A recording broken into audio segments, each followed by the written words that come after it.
Malik had always dreamed of going to college. Ever since he was young, he knew education was his ticket to a better life. His mother always told him, "You're going to do big things one day." But life wasn't easy for Malik. Growing up in a small apartment in the city, his family didn't have much money. Malik's mom worked long hours, and his dad wasn't around.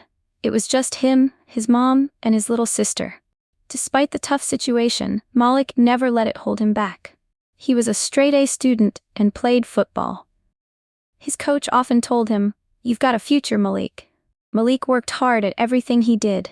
He wanted to make his mom proud and show her that all her sacrifices were worth it. As high school graduation neared, Malik knew it was time to apply for college. His mom couldn't afford tuition, and he didn't have the money either. But Malik wasn't discouraged. He had heard about a scholarship, a big one, that could help students like him. The scholarship was for talented students from low-income families, and Malik fit that description perfectly. He spent weeks preparing his application. He wrote his essay, talked about his dreams, his struggles, and how college was the only way to change his life. He poured his heart into every word. He felt confident. This was his chance to make it, his chance to get out of the situation he had been born into. Malik was determined to make his dream a reality. Malik worked tirelessly on his scholarship application. Every day after school, he sat at his desk, typing out his thoughts and ideas. The essay was the hardest part. He wanted it to reflect everything about him, his struggles, his hopes, and why he deserved this opportunity. He didn't have much, but he had dreams. He dreamed of being the first in his family to attend college, of earning a degree, and of using that education to create a better future. He wrote about his mother's sacrifice, how she worked 2 jobs just to make ends meet, and how she never once complained. Malik wanted her to see that her hard work wasn't in vain. In the essay, he talked about the challenges he'd faced, the late nights studying by candlelight when the power went out, the days when he didn't have enough lunch money, the moments when he doubted himself. But through it all, he pushed forward. Because he knew his dreams were bigger than his circumstances. The application required more than just the essay. Malik also had to submit his grades, a letter of recommendation from his teacher, and a record of his extracurricular activities. He had done well in all these areas. He had been involved in school events, sports, and even helped tutor younger students. Malik knew this scholarship could be the turning point in his life. After weeks of preparation, Malik finally finished the application. He carefully reviewed every detail to make sure nothing was missing. When he clicked the submit button, a wave of relief washed over him. He'd done everything he could. Now it was just a waiting game. Malik wasn't just waiting for an email. He was waiting for a chance to escape his circumstances, a chance to prove that hard work, determination, and hope could open doors. He felt confident that this scholarship was his key to the future. The day Malik had been waiting for finally arrived. He'd been checking his email every hour, hoping for the good news. Then around noon, a notification popped up, an email from the scholarship committee. His heart raced as he opened the message. He expected congratulations, maybe even a few words of excitement. Instead, the first line made his stomach drop. "Dear Malik, we regret to inform you." He felt a lump form in his throat. He read the rest of the email, his eyes scanning each word in disbelief. The scholarship committee thanked him for his application, but explained that after careful consideration, they had decided to move forward with other candidates. Malik sat frozen, staring at the screen. It didn't make sense. He had worked so hard, poured everything into that application. He had given it his best shot. But the rejection was clear. The scholarship wasn't his. His hands began to shake, and he closed the email, but it didn't help. The weight of the words stayed with him. Malik couldn't breathe. All his hopes, his dreams of leaving the city, of going to college, all of it seemed like they were slipping through his fingers. He tried to tell himself it wasn't the end. Maybe he could find another way to pay for college. But deep down, he felt defeated. It wasn't just about the money. It was the idea that someone had decided he wasn't good enough. It felt like a personal rejection, like everything he had worked for didn't matter. Malik walked out of his room and found his mom in the kitchen. He couldn't look her in the eyes. "Malik, what's wrong?" she asked, sensing something was off. He handed her the phone without saying a word. She read the email silently, then looked up at him. There was a sadness in her eyes, but also something else. Something Malik didn't expect. She didn't say, "I'm sorry." Instead, she said, "This doesn't define you." But Malik wasn't sure he believed her. How could one rejection not define him? How could he face the future when the door he thought was open had just slammed shut? His mind raced with doubt. Was this it? Was this the end of the dream he had worked so hard for? He didn't know how to move forward from here. He felt stuck. He spent the rest of the day in a fog, going through the motions but not really feeling anything. The future, which had once seemed so bright, now felt uncertain. But Malik knew he couldn't give up. Not yet. He just didn't know where to go from here. For the next few days, Malik couldn't shake the feeling of defeat. It was like a heavy cloud following him everywhere he went. He woke up every morning with the weight of the rejection pressing down on him, and by the time he lay in bed at night, he couldn't stop thinking about it. School felt different now. His classmates were excited, talking about their college plans and future careers, but Malik couldn't share in their enthusiasm. His dream had been ripped away, and he felt like he was falling behind while everyone else moved forward. He tried to stay positive. He told himself that he could apply to other scholarships, maybe find a way to get into college on his own. But each time he started researching, it felt like he was swimming against a current. Every scholarship he looked at had requirements he didn't meet, or the deadlines had already passed. Malik started to feel trapped. His mom kept telling him, "You'll find a way, Malik. You're smart, you're capable." But even her words didn't seem to reach him. He had always trusted in his hard work and perseverance, but now that didn't feel like enough. At night, when his mom was asleep, Malik would go to the small window in his room and stare out at the city. It was quiet, and for a moment, he could pretend he wasn't facing a mountain that felt impossible to climb. He wondered if anyone even cared about his dreams. Maybe he was just another kid from the wrong part of town who would never make it. His mom noticed he was withdrawing. She'd ask him if he wanted to talk about it, but Malik would just shake his head. It wasn't that he didn't want to talk, he didn't know what to say. How could he explain to her how empty he felt inside? On a few occasions, he found himself wondering if it was even worth continuing.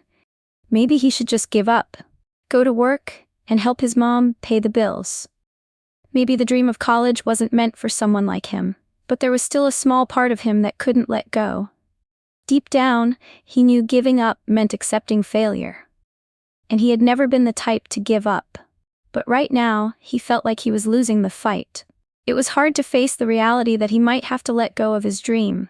But every time he thought about it, a piece of him held on to the hope that something would change. Somehow, something had to. He couldn't just quit. It was a regular afternoon when Malik's phone rang. He had been sitting at the kitchen table, staring at his phone screen, but not really seeing it. His mom was out, working another late shift, and he was left alone with his thoughts, which had been eating away at him. The number on the screen was unfamiliar, but he answered anyway. "Hello?" Malik said, his voice flat. "Is this Malik Harris?" a warm voice asked on the other end. "Yeah, this is him," Malik replied, unsure of who it could be. "My name is James Thomas," the man said. "I'm calling because I heard about your scholarship application, and I was really moved by your story." Malik's heart skipped a beat. "Who are you again?" "I'm a philanthropist," James explained. "I've helped fund several educational programs, and when I read about your situation, I knew I had to reach out. I believe in the potential you have, Malik." For a moment, Malik just stood there, stunned into silence. This couldn't be real. Was this some kind of joke? James continued. "I know you were rejected from the scholarship, and I understand how tough that must feel. But I want to offer you a different kind of help. I'd like to pay for your tuition, all of it, so you can attend college." Malik's breath caught in his throat. He could barely comprehend what he was hearing. I don't understand," Malik stammered. "You want to pay for my tuition?" "Yes," James said calmly. "I believe in your potential, Malik. You have a future, and I want to help you get there. This is no catch. You deserve the opportunity to follow your dreams, and I'm happy to be the one to help you do that." Malik's mind was racing. Was this real? Was this a scam? He couldn't make sense of it. I don't know what to say, Malik whispered. Why me? James laughed softly. Because your story touched me. I know what it's like to face hardships, and I can see you have the drive and determination to succeed. You don't have to do this alone, Malik. I'm here to support you. Malik sat down at the kitchen table, his hands shaking. It was like everything he'd been through, all the doubt and disappointment, was suddenly worth it. Someone believed in him. I don't know what to say, Malik said again, his voice cracking. I've never had anyone offer me something like this before.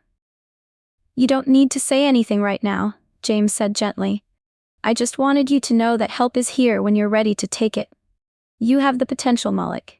Now you just need the chance. Malik's heart was racing. He felt overwhelmed. It felt like the impossible had suddenly become possible. He sat there in silence for a long time, trying to process it all. Someone had seen him, really seen him, and wanted to help. He wasn't alone anymore. As the conversation ended, Malik still couldn't believe what had just happened. This stranger, someone he had never met, had just given him the opportunity he had been hoping for. And for the first time in days, Malik felt a flicker of hope. The days following the phone call felt like a blur. Malik could hardly believe what had happened. The stranger, James Thomas, had kept his word and arranged everything. The tuition was covered. The future Malik had once thought was slipping away was now right in front of him. As he walked onto the college campus for the first time, Malik felt a rush of emotions. There was excitement, yes, but also nervousness. This was a whole new world, one he had only dreamed about. He looked around at the students bustling about, all of them with their own goals, their own paths ahead. He wondered if he truly belonged here. But then he remembered what James had said. You have the potential. Now you just need the chance. Malik held on to those words every day. The transition wasn't easy. College was harder than he imagined. The classes were challenging, and he sometimes felt out of place. There were moments when he doubted himself, when he thought about how far he had come and how much was riding on this opportunity. But every time Malik felt like giving up, he remembered why he was here. He thought about his mom, working so hard to provide for him.